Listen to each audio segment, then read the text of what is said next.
Alright guys, so I got a update video here on the T-Lite and the Crossfire Nano transmitter module. I actually had to go buy one of these to make this video, and actually I had to wait for these new Molicel 18650 lithium ion batteries to come in, and this is a 35 amp maximum amp draw 18650. It's a pretty high quality cell. So this is what Jumper was recommending for using the Crossfire Nano TX on 1 watt. And so I got all this stuff to see if their claim was true, and I guess we'll have to see. I guess you have to wait and see as to whether or not it's actually true or not. I'm going to save that for a little bit later, but let me just go over a little bit of a background as to why I'm even bothering testing this, because most people are like, well, this is a toy radio, just get the Tango 2 with the multi-protocol module, which of course, this is a very good radio. I've used it for a while with the multi-protocol module in the back here, the iRange X. This is the Tango 2 Pro version, which is like 200, and then the module in the back is like 50. So this is like about 250, I believe. And you can also get the non-pro version, which doesn't have the collapsible gimbal sticks, but it's pretty much the same for $40 less. Or you could get the TBS multi-protocol module for I think about $60, so about $10 more for the module if you want to go that route. So pretty similar. So you're talking, roughly 210 to 260 in the range for something like this in this setup here, versus the T-Lite coming in at 75 with the internal multi-protocol module, and the Crossfire Nano TX is coming in at about $70, I believe. So 70 plus 75, so it's about $145 for this setup here, versus about 210 to 260 for this setup here. Now, for me, I have been trying to use the Tango 2 for a while now. I just cannot get used to the stiff gimbal sticks, which is why I'm kind of wanting to go back to the sticks, the gimbals of the T-Lite, which are the ones from the T12, which I actually liked and can fly much better on. And I don't know if you guys have noticed, and at least I've noticed, my flying has gotten worse on this radio. I've genuinely have been trying to give this radio a chance because it's good radio. I mean, it works totally fine functionally. It's just that I cannot get used to these stiff gimbal sticks. Yes, I have opened it up. I have changed the springs to the lower tension springs. The original springs were definitely a no-go for me. I couldn't barely fly with those. But even with the lower tensions springs in here, I just felt like my flying was not improving. In fact, I feel like it's declined on these gimbals. So I'm trying to go back to this here and see if I can get this set up to work with the Crossfire Nano TX. Now, just a little background on my setup here for the original Tango 2, which I think is important to know. If you go in here and you go to the Crossfire menu, let's see if I can get this on camera. This is going to be hard to see. The brightness of the screen is way off. Okay, so you can kind of see there, I normally fly on a max power of 250 milliwatts with dynamic power on. And for the longest time, this is the actually the Tango 2 Pro with the V3 board, and for the longest time I didn't even bother upgrading the firmware, because this will go up to 1 watt. So you can see there, that option is now, I actually upgraded the firmware so I can show you that option. I never even flew it, never bothered, because this 250 milliwatts was plenty for me, and I've always flown with dynamic power on. That was just fine for my particular uses. And I didn't really feel like I needed 500 milliwatts or 1 watt. I do have the full-size Crossfire as well, but that's something I'd actually just use for reviews, for comparison and stuff like that. I don't actually fly it, so I mainly flew Crossfire on this one at 250 milliwatts. Now, if you're trying to get 250 milliwatts with dynamic power to work on this one, here it does work fine with the 18650 Molicel. So let me go show you my settings here. So we'll go into Crossfire menu.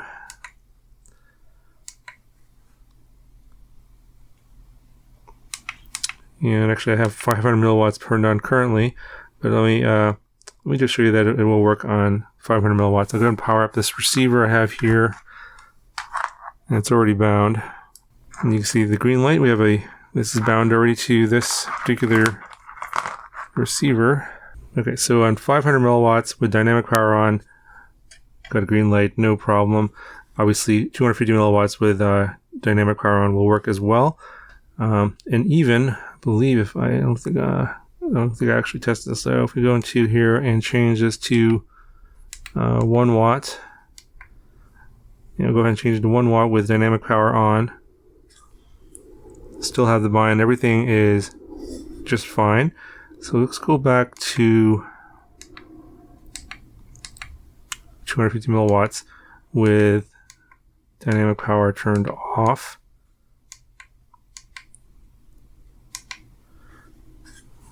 And we can see everything's still fine as well. Let me go ahead and turn off the Tango 2 so it's not interfering. Get that out of the way. So on 250 milliwatts with dynamic power on, no problems. Everything was working just fine. And we see we have our connection here. Now you see this is a fully charged 18650 battery, and I don't trust this voltage reading here from the jumper. The T-Lite, it seems to be a little bit erratic, especially as the voltage gets lower. It's just kind of all over the place. So I did charge this fully as I was doing this testing to show you that it's actually working. Now, I actually tested this before with just the battery. I just put the battery in as when I first got it, which came storage charged. It's 3.5 volts per cell, which is pretty low. And none of this stuff was working with just the battery basically at storage voltage, 3.5 volts per cell. The voltage sagged pretty quickly to 3.5 volts per cell, or I'm sorry, 3.3 volts per cell. And you get these battery low warnings, and then the connection here will start flickering. Actually, the module will start losing power, which was kind of strange because there's a voltage regulator.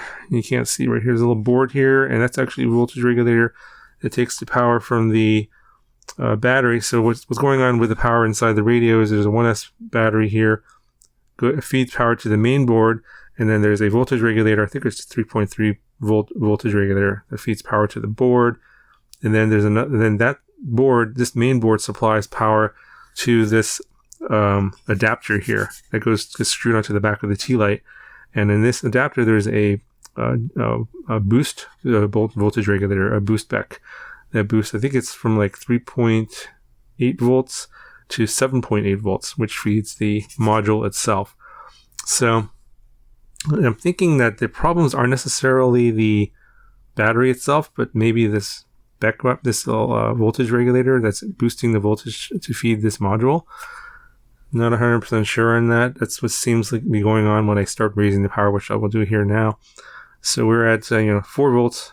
Everything is fine, and we're running on dynamic power. Let's go back into the Crossfire config. We're at 250 milliwatts with dynamic power turned off. So this is basically transmitting at 250 milliwatts to the receiver. If you turn dynamic power on, it'll actually transmit at a lower power, and as the receiver gets further away, it'll start boosting up the power. So as you're closer, the power is lower and on dynamic power, and as you get further away, the power goes up. That's how dynamic power works. So if you're on 1 watt and dynamic power, which I showed you earlier, it's not actually on 1 watt. It's actually something lower. And then as the signal degrades, or as the link quality degrades, it will boost the power from the transmitter side so that it can maintain that connection to the link quality connection to the receiver. And that's how dynamic power works. So that's why we're using dynamic power off. So then if I go to here and we'll raise it to 500 milliwatts with the dynamic power off. Telemetry lost. Here we go. So this is where we get the problems. Get telemetry lost. Telemetry recovered. Telemetry lost. Here we go. So this is even on. Telemetry lost. So it might be because I'm kind of close. And it is transmitting 500 milliwatts of power. So that's a possibility because it's too close. But I'm thinking that it has something. I'm thinking that this module here is not getting enough power from this voltage regulator, and when you go to 500 milliwatts, this whole system just kind of breaks down. So let's go back in here, and you can see the voltage is starting to drop to 3.9. It's kind of fluctuating. So right now I have no connection, and I can still access the settings for the Crossfire module.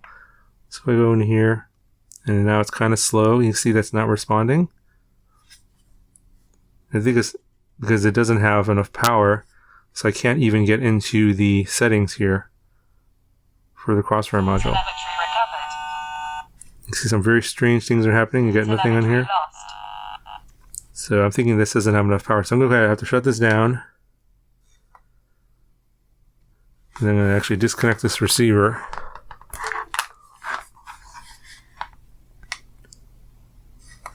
Welcome to OpenTN. Alright, let's get into the module settings quickly.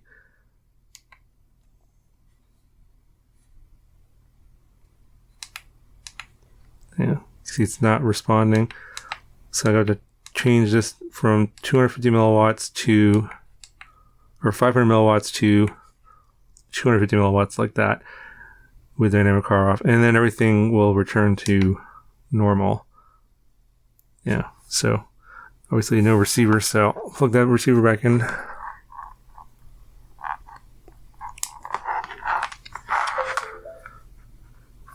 And we got a green light.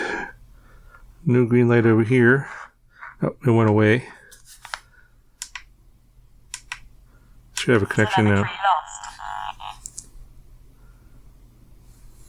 Yeah, no connection now. I think it's too close, possibly.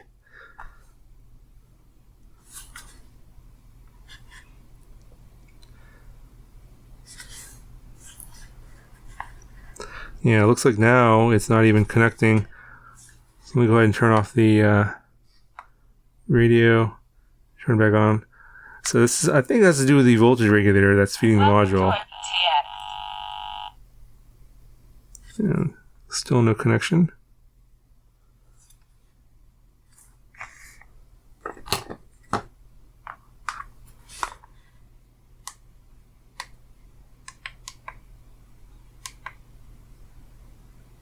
Telemetry lost.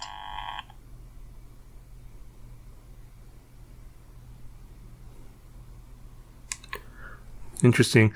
It did not save the power setting. Went back to 500 milliwatts. So I'm going to change it back to 250 milliwatts. Telemetry recovered. Okay, this I know is definitely stable. And you see the voltage went back up to 4 volts at 250 milliwatts. So I'm thinking that at 500 milliwatts, the power draw is too much for the module for this voltage regulator to handle. And that's where I think that's where the problems are coming. And I'm thinking that what is going on with Jumper's claim is they're actually going into the settings here. And what they're setting this to is dynamic power is set to on, and then the max power you can set to 1 watt, and the connection's still there. The voltage doesn't go down any because we're close. It's working on 1 watt, but it's with dynamic power on. Go back in here, I'll show you that again. We have dynamic power turned on here, and that seems to be fine. So when you turn dynamic power off, where it's trying to transmit at 1 watt, that's or 500 milliwatts, it seems to, that's where I think where the problems are. So you see 1 watt, it's working. I think they're claiming that's where their claim is. They're not actually specifying whether they're using dynamic power on or off. And I'm pretty sure that's they're doing their testing with dynamic power on, which of course it'll work. But then when you fly far away, you're going to have all kinds, because it'll start increasing the power draw, and then you're going to probably have a failsafe. So I would like to see more details on their testing, because this is a high quality cell that's in here, and they did say use a high quality cell. So this should work, but I'm thinking that the way they designed the power system in here is just not going to work on 1 watt at full power. So I'm going to have to probably revisit this in terms of how to modify this system to get it to work. What you probably want to do if you're thinking about making this modification is get a better voltage regulator that's wired directly to the battery instead of through the main board. So there's basically the power is going to shuttle from the battery to the main board to this voltage regulator to the module, but instead rewire it so it goes straight from the battery to a voltage regulator that goes to the module. Now, I think the disadvantage of that is the power is always going to be flowing to the module bay, so you'll have to disconnect the module whenever or put that BEC on some sort of a switch or something so you can turn it off, power on and off. But what's interesting is that you can see I'm using the external. This is sound of Crossfire for the external module, but if I switch my model to one of the internal protocol with the internal module instead, like FreeSky X here, I'll select that. Receiver still connected. Go ahead and disconnect there. So now I'm actually using the internal module, but the external module is still getting power. And what I find is strange is that when I was originally doing these testing on this, when I switched to the internal module, this external module would power off. So something weird has happened, or maybe something broke when I was doing this testing. Maybe the excessive power draw maybe broke something where this should shut off when you switch to the internal module. The power to the external module should get cut off. You can see I still have power to the external module. I still have power here. Still have a bind on the receiver, but I'm using the internal module. So I've actually been using this where I've actually been just disconnecting the external module when I'm flying the internal module. So yeah, there's a lot of stuff that needs to be kind of reworked here, I think, to get it to work. Now, I have been when I just want to use Crossfire, I've just been flying it like I've been flying the Tango 2 on 250 milliwatts power with dynamic power on, and that works totally fine on the setup with the high quality cell. So, for me, it's fine. It meets my needs, and I get to fly with the gimbals I like. So I'm probably going to stick with this, even though I'm not really taking the full advantage of the external module because it does go to 1 watt. And if I want to do that, maybe I will try and find some way to modify this. If you are interested in sort of a power setup, like basically a modification video, let me know in the comments below. Not sure how many people that this would interest, but I think that in those cases where you want to fly 1 watt, just go to the Tango 2. Like I think it's probably what I'll do if I ever need to, which is like almost never. But if I ever wanted to, I could always do that. But I think that this, if you're considering this and considering the Tango 2, and you're going to be in that camp to be flying 1 watt, if you want that maximum power, to get the Tango 2, don't deal with this. This is kind of a headache to kind of deal with this mess. But if you're in that camp where, like me, where 250 milliwatts is fine, even 250 milliwatts with dynamic power off, then yeah, this seems like it's working. Now, as the voltage drops here, if you're using it a lot, as this voltage gets close to 3.5 volts, you're going to have problems. So you're going to want to raise your low voltage alarm to like 3.6 volts. And that's, of course, it's going to limit how long you can use the battery, in terms of capacity. You'll have to, probably charge it up more often. I guess that's one of the trade-offs. I always try and keep my batteries around 3.6 or higher anyway, especially on the Tango 2, because this isn't a lithium-ion battery here, it's a LiPo battery. So usually when it gets down to like 3.6, 3.7, I'm charging it up anyway. I don't usually let the battery go lower than that anyway. So yeah, you can go to a lower voltage on an 18650 lithium-ion battery, but after about 3.3 volts, 3.4 volts, generally speaking, about 80-90% of the capacity of the battery is gone at that point anyway, and you're going to want to recharge the battery at that point. All right, so this video is super long. Hopefully I have been able to answer your questions regarding how this, how this works with the Nano transmitter, and what you can use it for and what you shouldn't use it for. Okay, that's going to do it for this video. Talk to you guys in the next one.